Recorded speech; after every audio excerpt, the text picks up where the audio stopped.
Pessoal, sou professora Daiane. Vamos hoje para a nossa terceira aula sobre os outros filos de invertebrados, os moluscos, anelídeos, artrópodes e equinodermos. Iniciando pelo filo molusca, que são representados por animais que invadiram quase todos os ambientes. Existem moluscos predadores, herbívoros, ecto e endoparasitas, filtradores, enfim, infinidades de formas de vida. Eles são triblásticos, celomados e protostomados.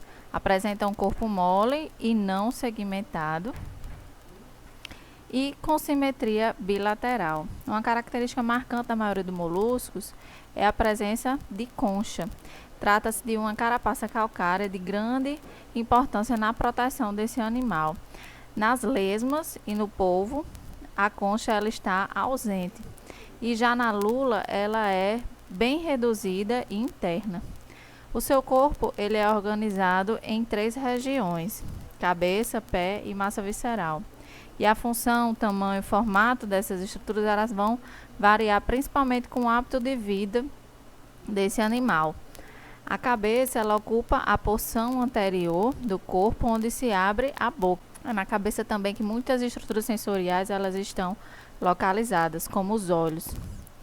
Os pés é uma estrutura muscular bastante desenvolvidas aqui nos gastrópodes e também nos cefalópodes. E eles vão ser utilizados para se deslocar, cavar, nadar, capturar presas. O restante dos órgãos está na massa visceral, né? O sistema reprodutor, o sistema digestório, o sistema nervoso. Ao redor dessa massa visceral está o manto. É ele quem é o responsável pela produção da concha. Entre o manto e a concha existe uma cavidade, a cavidade do manto. Ela permite a comunicação com o meio externo e é importante principalmente para a respiração. Todos os moluscos eles possuem o sistema digestório completo e muitos deles possuem uma estrutura raladora chamada rádula, que auxilia a passagem a raspagem de alimentos em pedaços menores, fragmentando essas porções.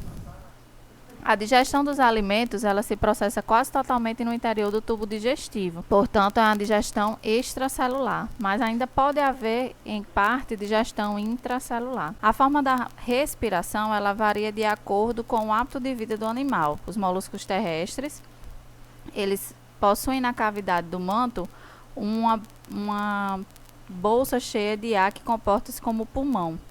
Nos moluscos aquáticos, existem lâminas altamente irrigadas que são banhadas pela água que percorre o manto e formam as brânquias desses animais. As lesmas que não possuem concha e têm hábito terrestre, elas realizam as trocas gasosas através da sua epiderme, que é bem vascularizada, sendo, portanto, uma respiração cutânea. A maioria dos moluscos, elas possuem um sistema circulatório aberto ou lacunar, no qual o sangue ele é impulsionado pelo coração, passa pelo interior de alguns vasos e depois alcança essas lacunas, onde acontece a liberação de nutrientes e oxigênio e o recolhimento de gás carbônico e outros resíduos. Essas lacunas, elas são chamadas de hemoceles. Uma exceção a esse tipo de circulação são os cefalópodes, que possuem o sistema circulatório fechado. O sistema nervoso dos moluscos é ganglionar, com 3 pares de gânglios nervosos, de onde partem nervos para todas as partes do corpo. Os cefalópodes eles possuem um grande gânglio cerebroide, semelhante ao encéfalo dos vertebrados, o que permite uma execução de atividades altamente elaboradas, principalmente adaptadas à predação, como por exemplo os olhos bem desenvolvidos. Já a excreção ela ocorre pela filtração de líquidos da cavidade do celoma ou cavidade pericárdica. O metanefrídeo ele filtra os líquidos do celoma a partir do nefróstoma e libera pelo nefridióporo. A reprodução dos moluscos ela é sexuada e na maioria dos representantes do grupo ela tem uma fecundação interna e cruzada. O caramujo do jardim, por exemplo, ele é monóico, ou seja, o mesmo indivíduo produz gametas masculino e feminino. Então, na cópula, dois indivíduos se aproximam e encostam seus poros genitais, pelos quais vão fecundar-se reciprocamente. Os ovos, eles desenvolvem-se e, ao eclodirem, liberam novos indivíduos, sem a passagem da fase larval, ou seja, o desenvolvimento vai ser direto. Vários moluscos são comestíveis, a exemplo das ostras, dos polvos. Inclusive aqui o caramujo gigante africano, ele foi introduzido no Brasil na década de 80, visando o cultivo e a comercialização do escargot.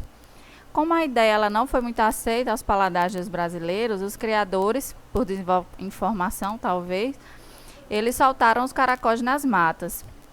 Esses caracóis eles possuem poucos predadores naturais e se tornaram pragas agrícolas. Eles também podem inclusive ser hospedeiros intermediários de vários nematóides parasitas. Um outro tipo de hospedeiro intermediário do gênero Bionfalaria que participam do ciclo da esquistossomose. Alguns moluscos eles são valiosos economicamente, como por exemplo as ostras, que são responsáveis pela produção de pérolas de valor comercial. Elas são formadas pela deposição de nácar ao redor de uma partícula estranha que penetra entre o manto e a concha. Os cefalópodes eles possuem estratégias de defesa e de predação. Entre os órgãos que compõem a massa visceral da lula está a bolsa de tinta. Ela é comprimida toda vez que o animal se sente ameaçado por algum inimigo, o que provoca a liberação de tinta que sai em jatos pelo sifão. A mancha que a tinta deixa na água ela confunde o predador, enquanto a lula escapa rapidamente. Na lula existem 10 tentáculos e 2 deles são mais desenvolvidos que os demais.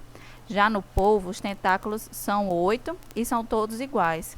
Em cada tentáculo existem ventosas que aderem ao substrato que favorece a locomoção do polvo sobre rochas. As ventosas elas também são úteis na apreensão do alimento. Depois é conduzido à boca pelos tentáculos. O Philoannelida compreende cerca de 15.000 espécies, com representantes vivendo no solo, como as minhocas, na água doce, como as sanguessugas, e na água salgada, como os poliquetas. São em sua maioria de vida livre, com exceção das sanguessugas, que elas podem ser ectoparasitas. Esses animais, eles possuem estrutura cilíndrica e alongada, e também com segmentos, ou seja, metameria. Esses segmentos eles podem ser evidentes externamente e também são subdivididos internamente.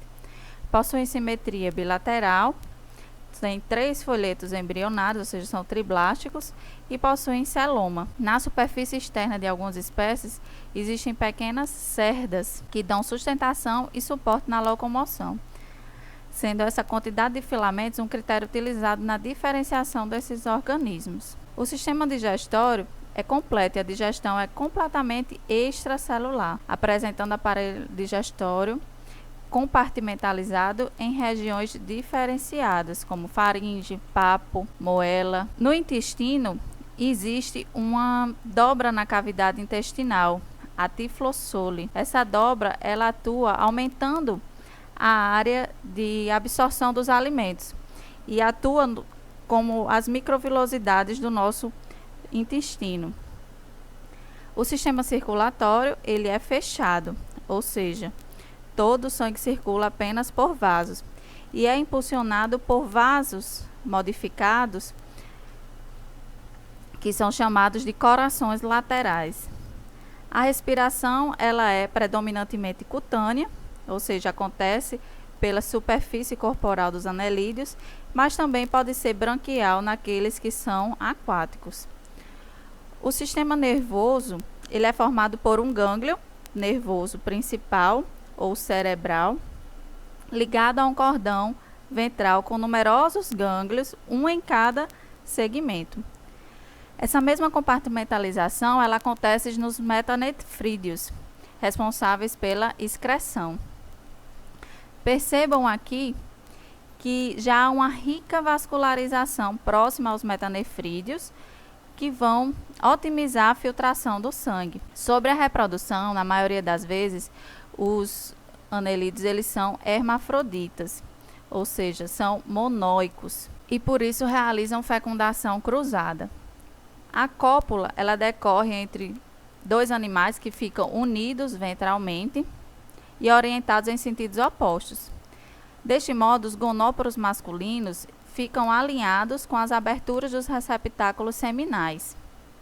Após a troca recíproca de esperma, as minhocas elas separam-se. Cada animal irá então produzir um anel mucoso a partir do clitelo, que é esse conjunto de segmentos aqui diferente.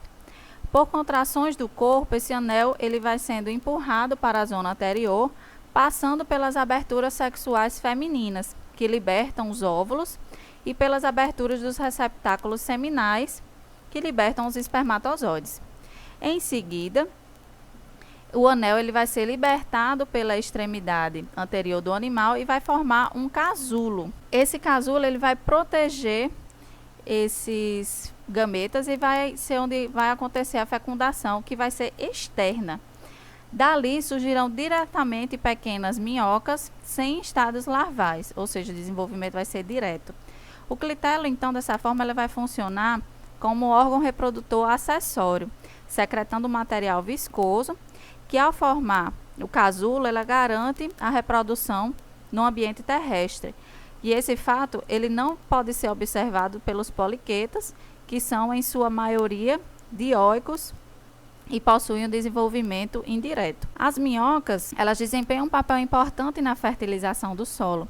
Elas cavam túneis que aumentam a aeração e a circulação de água. Além disso, suas fezes contêm substâncias nutritivas e seus excretas nitrogenados se misturam com a terra e agem como um adubo natural, fertilizando o solo. As sanguessugas, por muito tempo, elas foram indicadas para o tratamento de áreas com hematomas, áreas pouco vascularizadas, pois o seu hábito hematófago de se alimentar de sangue evitava que o sangue ele se acumulasse nas regiões tratadas, reduzia a pressão sobre veias e formava novas conexões sanguíneas. Porém, com o avanço das práticas clínicas, esse tratamento com o uso das sanguessugas ela caiu em desuso.